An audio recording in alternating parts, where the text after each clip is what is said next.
చాలామంది యవనస్తులు ఈ విధంగా అడుగుతుంటారు, అన్నా నేను దేవునిలో ఉండాలంటే సీక్రెట్ ఏంటి? నేను దేవునిలో పడిపోకుండా ఉండాలంటే సీక్రెట్ ఏంటి? లేకపోతే ఈ శోధనలు జయించాలంటే సీక్రెట్ ఏంటి?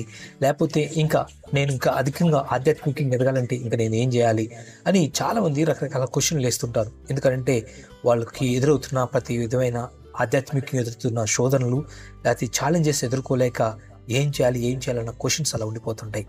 కానీ ఇదే క్వశ్చన్స్ కానీ దావీదు దగ్గరికెళ్ళి, దావీదు నీ ఆధ్యాత్మిక ఎదుగుదలకు సీక్రెట్ ఏంటి?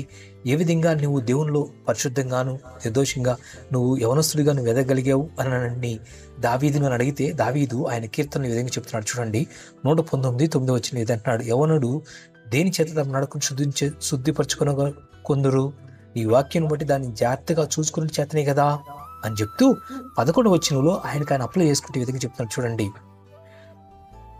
నీ ఎదుట నేను పాపం చేయకున్నట్లు నా హృదయంలో నీ వాక్యము ఉంచుకొని ఉన్నాను. దేవా, నీ ఎదుట నేను పాపం చేయకున్నట్లు నీ వాక్యాన్ని నా హృదయంలో ఉంచుకున్నాను. క్రైస్తవులు యవనస్తులైన మనం పాపం చేయకుండాలంటే దేవుని వాక్యం మన హృదయాల్లో పెట్టుకోవాలి.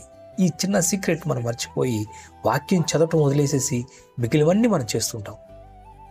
ఈ బిజీ లైఫ్లో ఫోన్కి లేకపోతే మిగిలిన వాటికి లేకపోతే మిగిలిన వేరే వేరే అడవుడికి మనం ఇచ్చినంత టైము వాక్యం చదవటానికి, వాక్యం మన హృదయంలో పెట్టుకోవడానికి మనం టైం వెళ్ళిపోతున్నాం. కాబట్టి దేవునిలో అనేక సార్లు పడిపోతున్న స్థితులు మనకుంటా ఉన్నాయి.